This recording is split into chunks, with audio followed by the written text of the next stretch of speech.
The palace did not blink while the globe gasped. Prince Harry passed out in a scenario that was both tragic and terrifying. Seconds after Buckingham Palace made public an explosive collection of Meghan's personal communications. Was it a well-planned royal takedown, betrayal, or heartbreak? Whatever it was, this was just the beginning and was not an accident. Please subscribe so you don't miss any updates before we delve deeper into what this actually implies for the royal family. According to them, the collapse occurred exactly 8 minutes after the announcement went public. The very organization Harry once considered home delivered a seismic blow in digital form without any prior notice or time to prepare. According to reports, the news occurred as he was in the middle of an AIDS conference. According to witnesses, he turns pale, stands up abruptly, and then collapses silently. Although emergency procedures were started in a matter of seconds, the most audible sound was the silence that followed. The palace acknowledged his breakdown, but will not provide further details. As rumors swept the internet, there was no formal announcement, no explanation, just a brief remark. Additionally, Meghan, Harry's wife, was unavailable while he lay comatose. Not in the sense of being far away, but actually isolated. No statements were made by her team.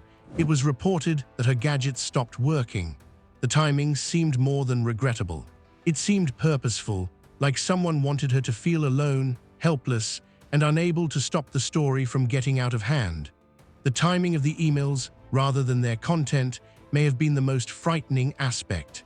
Harry was in a safe but precarious position when the palace carefully released them. Not in public or in Montecito, but somewhere private enough for his response to be concealed, even for a short time, and they were still unable to control the fallout. The confusion is exacerbated by contradicting reports. Some say that days prior to an anonymous note implying treachery, Harry had received a veiled warning. Some say he didn't know. That the collapse was a catastrophic event rather than merely a shock. That those emails included more than just royal secrets. They destroyed the final emotional link that Harry had with the family he had previously stood up for. Palace sources, who spoke on condition of anonymity, called the collapse emotional rather than medical. A guy who was already broken by too many falsehoods and conflicts was brought to his knees by an attack that was so personal. It wasn't his body that failed him, one of the aides murmured. His heart was in the furthermore, the facts remained hidden behind the palace walls as commentators demanded explanations and tabloids conjectured. The fall wasn't a disaster for those closest to the crown. It served as a warning, a message, and evidence that when secrets are no longer considered holy, even a king's son is vulnerable. However, what could be in these communications that were so potent and toxic that the palace ran the risk of blowing up its own family? Up until now, Meghan's private emails were more than just messages stored in digital vaults. They were time bombs. When they eventually came to light, they revealed a woman stuck between personal revolt and royal chains. But why now, and who leaked them? There were dozens of emails in the large files, each one more startling than the last. Not official responses, not press releases. Words never intended to see daylight. These were unvarnished, unadulterated messages of agony, resolve, and silent defiance. And yet here they were, etched into the public consciousness by the same organization about which they were written. The press had never been able to convey the depth of the treachery. Confessions, annoyance with royal formality, resentment at continual surveillance, and recurrent allusions to being surgically silenced were all contained in those online chats. Meghan wrote about taking the long route and getting back the story they had stolen. A single, chilly line was prominent in several texts. The walls of the palace are composed of silence rather than stone, even quiet though breaks. However, it was more than just feelings. It was a plan. She discussed how to protect herself, her kids, and oddly, her husband in carefully written emails to legal teams, consultations, plans, and conversations with unknown confidants. One of them was mysteriously addressed to a Hollywood fixer. Although it lacked a name and a timestamp, its content hinted at an impending media shift that had not yet materialized. She added, "I need this locked and loaded when they come for me again." Although it's still unclear what this was, the connotation was apparent. She was getting ready for battle. The personal letters that were exchanged between the political calculations were even more devastating. Letters she wrote to her estranged father while she was obviously in anguish. Pleas for silence, for dignity, for peace, and for one message read, "I don't want you to defend me. Please stop providing them with ammunition." Never intended for the general public, those letters now lived in constant public view, devoid of context, and made into weapons simply by existing. A deeper worry was conveyed by other texts. Meghan talked about having the impression that others were watching her, odd looks from employees, and conversations that had unanticipated linkages. She admitted, "They know more than I've spoken out loud." She alluded to coded threats in one, briefings that appeared to alert her without using explicit language. At 3:11 a.m., one email merely said, "I'm not safe here anymore." Cyber analysts were genuinely taken aback by the email's origins as much as their content. These weren't carelessly released or compromised from a Gmail account. These originated from an encrypted server that was extensively secured with dynamic IP tracking and two-factor authentication. Someone needed to have access to a very secure system in order for them to be released. Someone who was well-versed in her digital defenses, which begs the question, was it an outsider or was it someone inside? To which no one in the palace is willing to respond. Every sentence and comma had been carefully selected before being written. However, now that they were discovered and taken out of context, they portrayed Meghan as either a martyr or a genius, depending on your point of view. However, Meghan's writing may not be the true scandal. It might be the decision of who and when to release it. However, if Meghan's remarks were honest and unvarnished, the palace's timing for their dissemination was calculating and cold, and someone in a position of authority approved it. Although there were no fingerprints or public remarks, Camilla's presence cast a pall over the controversy. According to insiders, the Queen consort nodded and knew. Was she subtly retaliating against a lady who had dared to eclipse her in the past, who approved their release was the subject of queries as soon as the email appeared? Royal customs are not arbitrarily violated. Such a well-planned, destructive, exact, and merciless action could only have occurred with high-level approval. Even though King Charles maintained his diplomatic distance, rumors pointed to someone else entirely, someone whose contempt for Meghan was expressed behind the royal curtains even before Camilla was suspected. According to people inside the palace, Camilla received a briefing at least 48 hours beforehand. She was informed of the contents of the emails, the harm they caused, and the potential consequences of their publication. Her response was calculated, icy, and unwavering. No objections at all. She merely nodded and added, "Then let the truth be truth," according to one aide. They claim that the choice was clinched at that very moment. Although it didn't have to be, Camilla and Meghan's hostility was never formally acknowledged.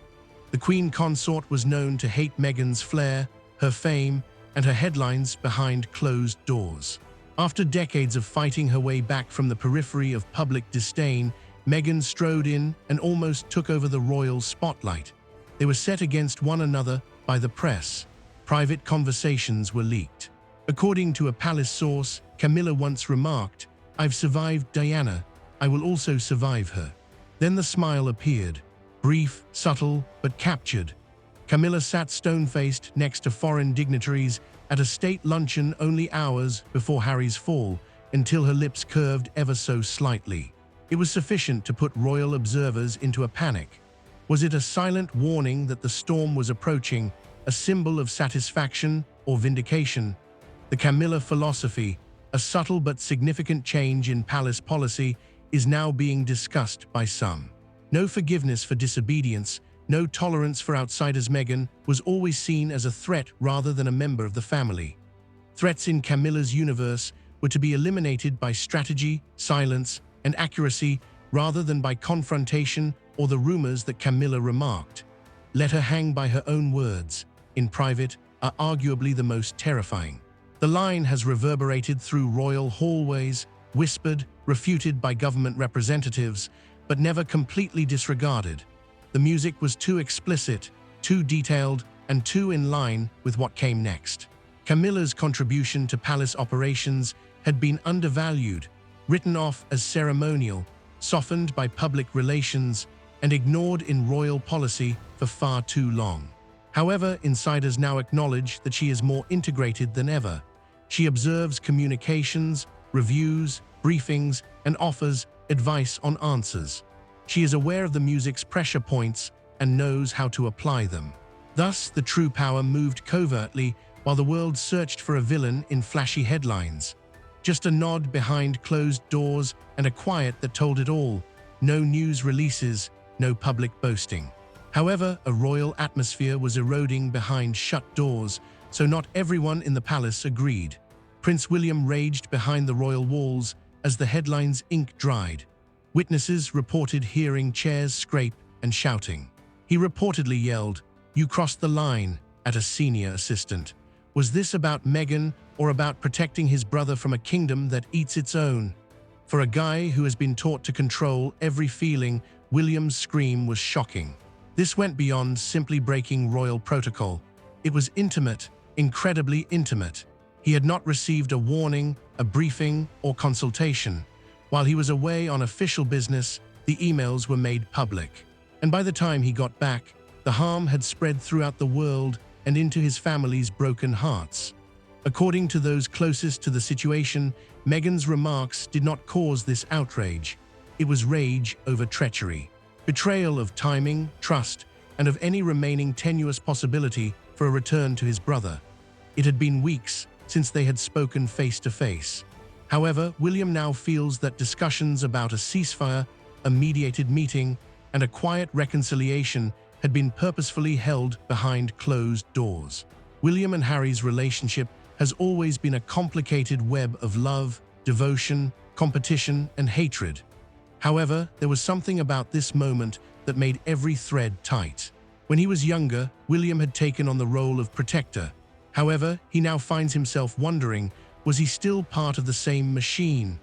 While standing in a palace that had turned his brother's private life into a weapon. In one claimed altercation with Camilla, tensions reached a boiling point. Insiders couldn't contain their excitement, but it was never intended to go public. According to reports, William barged into her private room and demanded to know who had called. According to reports, the Queen consort remained composed, unfazed, and provided no clarification. He became even more infuriated by the quiet. He claimed to have said, "This is not how we treat family," before hurriedly leaving. Not how we treat family struck a deeper chord, because the unwritten brothers' pact had always held great significance for William. They had supported one another through scandal, loss, and even treachery. But now the very organization that was supposed to keep them both together breached that code, not Harry. William was aware of this. It was more than simply a PR catastrophe when those emails were made public. It was a motion of burnt soil, one that practically prevented reconciliation. He told one helper, "What could I say that I was unaware of? Even if I phoned him right now, would he trust me at all?" He tried, though. William tried to contact Harry several times in the hours following his collapse. Messages and calls were not returned. Grief, loneliness, and possibly even fear, rather than malice. William sensed that any remnant brotherhood between them was being sucked up by the canyon-widening gulf. Those closest to William claim that he blamed himself during his infrequently vulnerable moments. He had given the palace too much leeway, and realized the implications were now not only political, but also painfully personal, because he had failed to defend Harry when it really counted. But while some were celebrating the fall, William was fighting for his brother. Yet as the media hovered like vultures and the monarchy reeled, one woman's silence said more than any headline. And as the headlines burned across the world and speculation swallowed every corner of the internet, one truth stood chillingly still. This was never just about emails. It was about power, about control, about who gets to tell the story and who gets sacrificed to protect the crown. Prince Harry's collapse may have lasted only seconds, but the fracture it exposed could take generations to repair. Private words became public weapons. Family became a strategy. Silence became a verdict. Behind palace walls, loyalties are shifting, trust is eroding, and the question no one dares to answer out loud lingers heavier than ever: was this an act of protection or punishment? Because when a monarchy begins turning inward, when brothers stand on opposite sides of the same throne, and when personal pain becomes political leverage, the damage doesn't fade quietly. It echoes. The world is watching.